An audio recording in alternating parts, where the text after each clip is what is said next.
ध्यान से नींद तक का चमत्कारी सफर। प्रस्तावना। कई बार हम अनिद्रा, बेचैनी और मानसिक अशांति से घिरे होते हैं।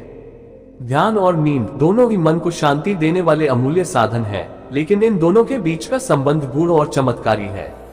ये कहानी ऐसे ही एक व्यक्ति अद्वैत की यात्रा को दर्शाती है, जो ध्यान के माध्यम से अपनी नींद की समस्या से छुटकारा पाता है और आत्मज्ञान की ओर बढ़ता है। अध्याय 1, अनिद्रा की जटिलता। अद्वैत एक 38 वर्षीय व्यक्ति था, जो शहर के एक बहुराष्ट्रीय कंपनी में उच्च पद पर कार्यरत था। उसका जीवन व्यस्तता और तनाव से भरा हुआ था। हर रात वह बिस्तर पर लेटता, लेकिन नींद कोसों दूर रहती। उसकी आंखें छत की ओर टकटकी लगाए रहती और मन में विचारों का बवंडर चलता रहता। अगर कल की मीटिंग में गलती हो गई तो क्या मेरी मेहनत का सही परिणाम मिलेगा? क्या मैं वाकई खुश हूँ? हर सवाल उसे और अधिक बेचैन कर देता। धीरे धीरे उसकी नींद उड़ने लगी और यह समस्या हफ्तों फिर महीनों तक खींच गई। डॉक्टर से परामर्श करने पर उसे नींद की गोलियां दी गईं, लेकिन वह जानता था कि यह कोई स्थायी समाधान नहीं है। अध्याय 2, एक संत से भेंट। एक दिन अद्वैत अपने कॉलेज के मित्र समीर से मिला। समीर कभी अनिद्रा का शिकार था, लेकिन अब वह पुनर्तः शांत और ऊर्जा से भरपूर दिखता था। क्या राज है समीर? तुम इतने शांत और प्रसन्न कैसे हो? अद्वैत ने पूछा। समीर मुस्कुराया। ध्यान। अद्वैत को यकीन नहीं हुआ। उसने सुना तो था, लेकिन कभी इसे अपनाने का विचार नहीं किया था। समीर ने उसे एक संत महर्षि तपोमें से मिलने की सलाह दी।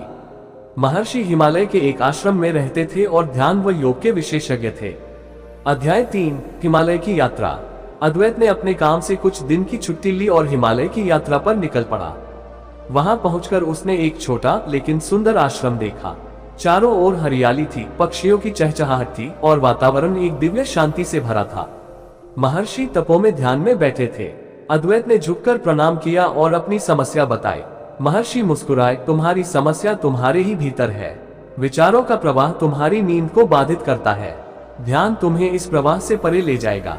लेकिन मैं ध्यान करूं तो कैसे? अद्वैत ने संदेह से पूछा। शुरुआत करो, केवल अपनी सांसों को देखो। नींद को बलपूर्वक मत बुलाओ, उसे सहज रूप से आने दो। अध्याय 4, ध्यान की प्रथम अनुभूति। अद्वैत ने आश्रम में रहकर ध्यान का अभ्यास करना शुरू किया। पहले दिन वह मुश्किल से 5 मिनट ध्यान कर पाया। विचार उसकी चेतना पर हावी थे। दूसरे दिन भी वही संघर्ष जारी रहा, लेकिन महर्षि की सलाह थी कि वह हार न माने। सप्ताह भर के भीतर वह 1 घंटे तक ध्यान करने में सक्षम हो गया। जब भी विचार आते, वह उन्हें बादलों की तरह बहने देता और अपनी सांसों पर ध्यान केंद्रित करता।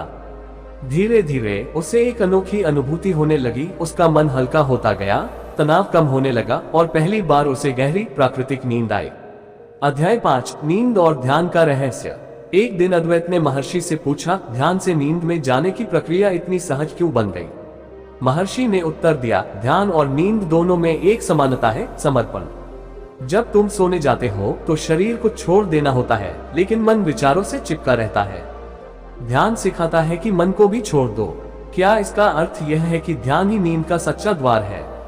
अद्वैत ने पूछा। निस्संदेह, महर्षि बोले, ध्यान तुम्हें उस अवस्था तक ले जाता है जहां नींद अपने आप गहराई में चली जाती है।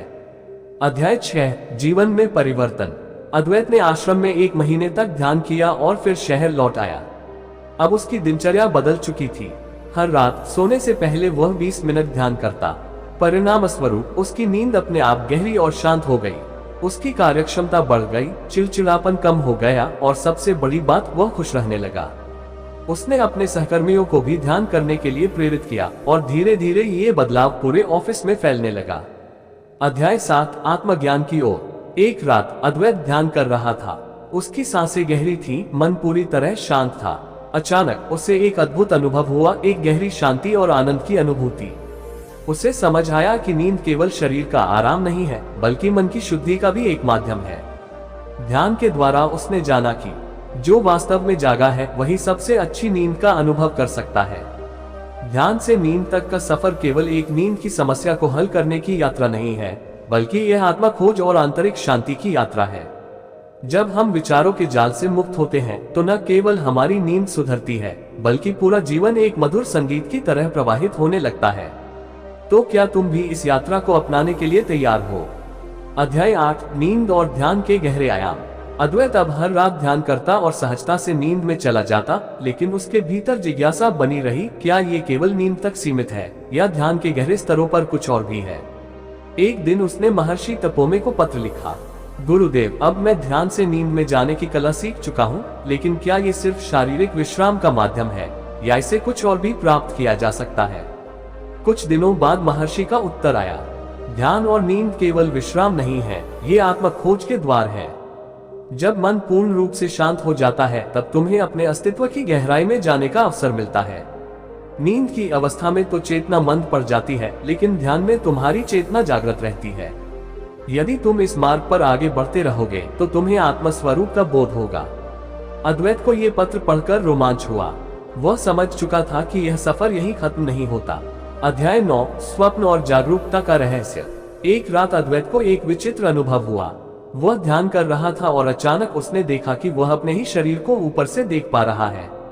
उसे एहसास हुआ कि वह न केवल अपने विचारों को देख सकता है, बल्कि अपने स्वप्नों को भी नियंत्रित कर सकता है।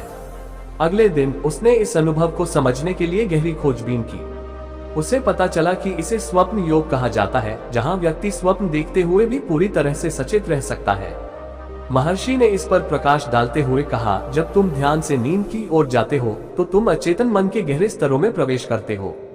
यदि तुम इस स्थिति में सचेत रह सको तो तुम्हें अपने अवचेतन मन के रहस्यों का ज्ञान होगा।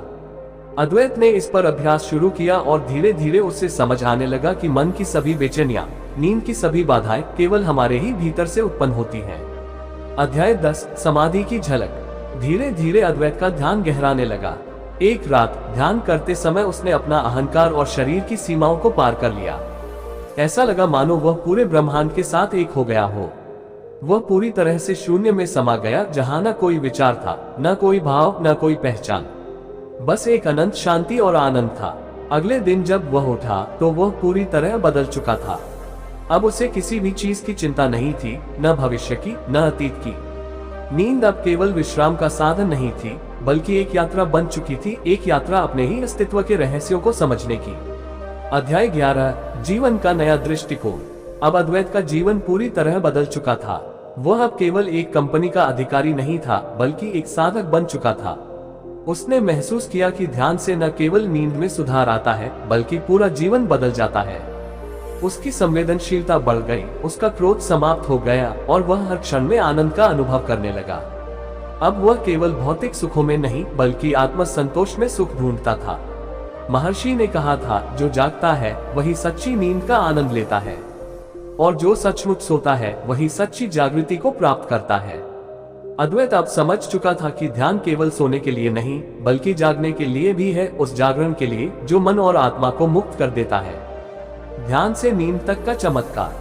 अद्वैत की यह यात्रा केवल उसकी नहीं थी, बल्कि हर उस व्यक्ति की थी जो मानसिक शांति की तलाश में है। ध्यान से नींद तक का ये चमत्कारी सफर केवल एक शारीरिक प्रक्रिया नहीं, बल्कि एक आध्यात्मिक यात्रा है। जब मन शांत हो जाता है तब नींद गहरी होती है। जब मन मुक्त हो जाता है तब जीवन एक सुंदर स्वप्न बन जाता है। तो क्या तुम भी इस चमत्कारी सफर पर चलने के लिए तैयार हो? अध्याय 12, ध्यान और नींद का विज्ञान। अद्वैत ने महसूस किया कि जो अनुभव उसे हो रहे थे वे केवल आध्यात्मिक ही नहीं, बल्कि वैज्ञानिक भी थे। उसने इस पर गहराई से अध्ययन करने का निर्णय लिया। उसने विभिन्न शोध पत्र पढ़े और पाया कि ध्यान से मस्तिष्क में थीटा वेव्स सक्रिय होती हैं, जो गहरी नींद और रचनात्मकता को बढ़ावा देती हैं।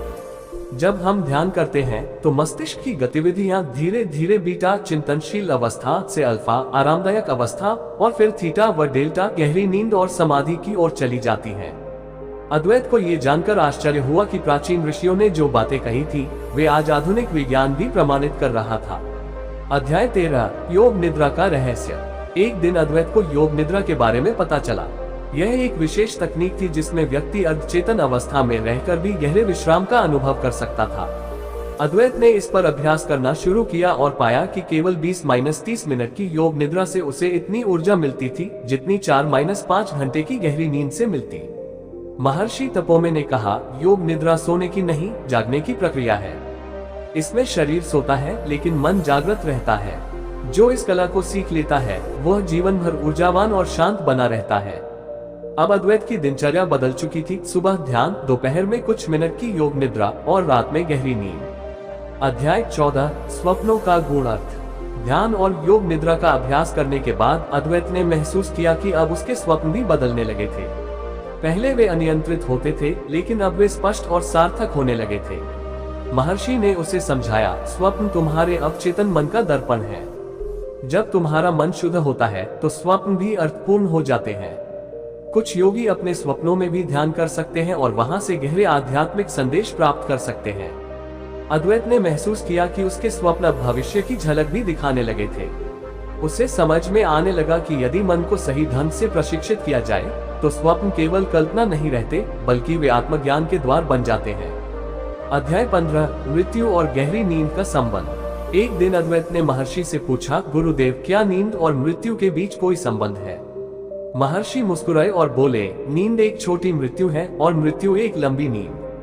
उन्होंने समझाया कि जब हम सोते हैं तो हमारा अहंकार विलीन हो जाता है। हम यह नहीं सोचते कि मैं कौन हूँ या मेरा क्या होगा। यही अनुभव मृत्यु में होता है।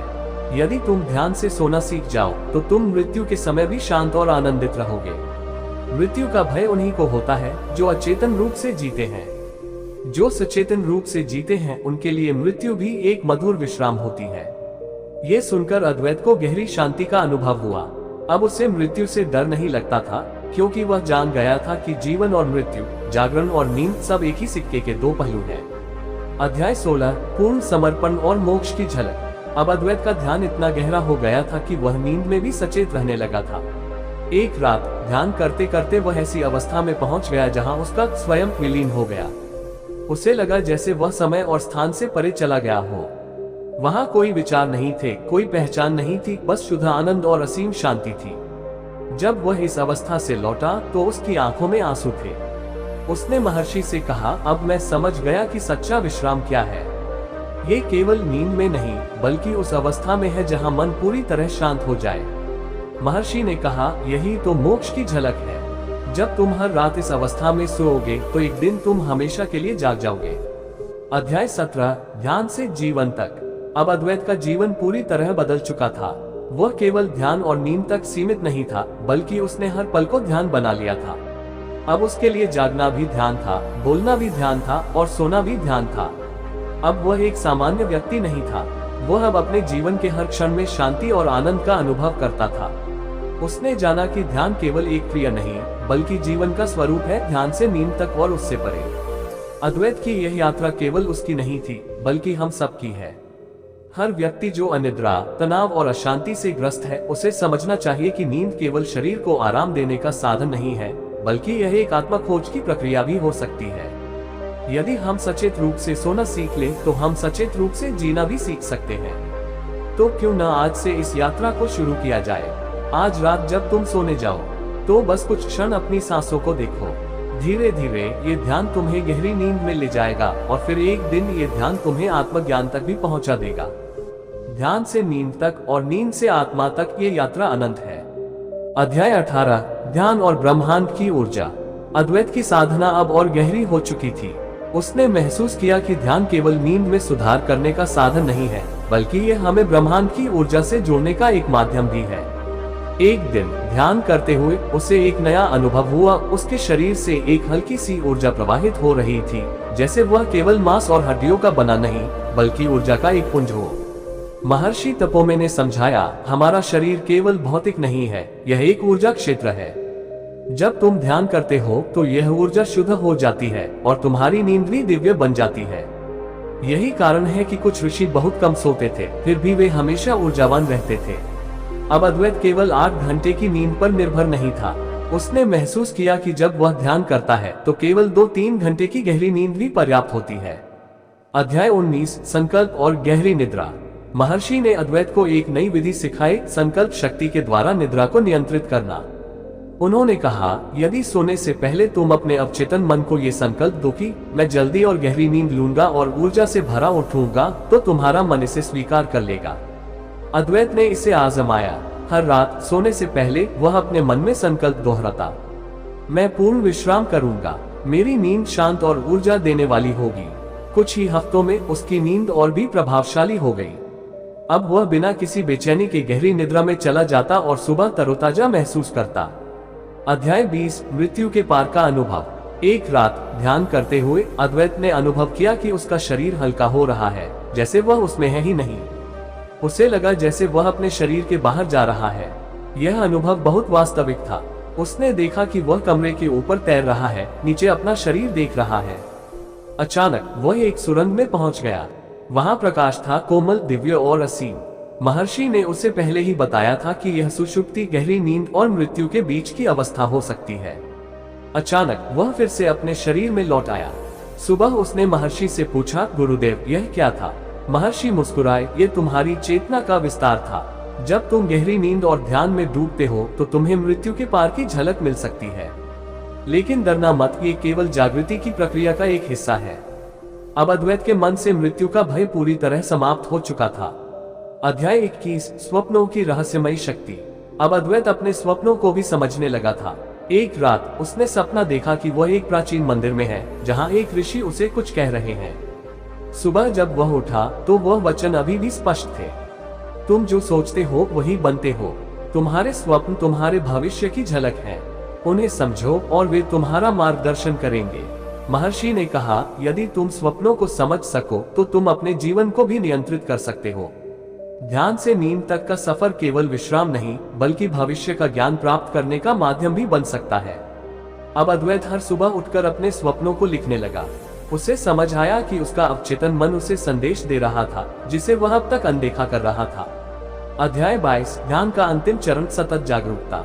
अब अद्वैत केवल ध्यान और नींद तक सीमित नहीं था, वो हर पल ध्यान में रहने लगा।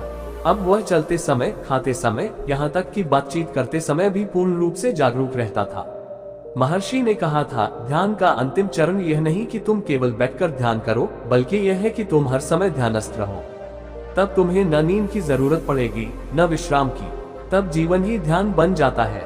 अब अद्वैत के लिए जीवन और नींद में कोई अंतर नहीं था। वह जागते समय भी आनंदित था और सोते समय भी। वह अब सच में जाग चुका था, अंदर से, बाहर से, हर स्तर पर। ध्यान से नींद तक और फिर जागरण तक। अद्वैत की यह यात्रा अब पूरी हो चुकी थी, लेकिन यह अंत नहीं था, ये तो एक नई शुरुआत थी। अब वह न केवल खुद के लिए बल्कि दूसरों के लिए भी प्रकाश बन गया था। उसने ये समझ लिया था कि ध्यान से नींद सुधरती है, ध्यान से मन शांत होता है, ध्यान से मृत्यु का भय मिटता है, ध्यान से जीवन एक सतत जागरूकता बन जाता है। अब वह पूरी तरह मुक्त था, अंदर से और बाहर से। क्या तुम भी इस यात्रा को शुरू करना चाहोगे? बस एक सांस लो और अपने भीतर के मौन को सुनो। यात्रा वहीं से शुरू होगी।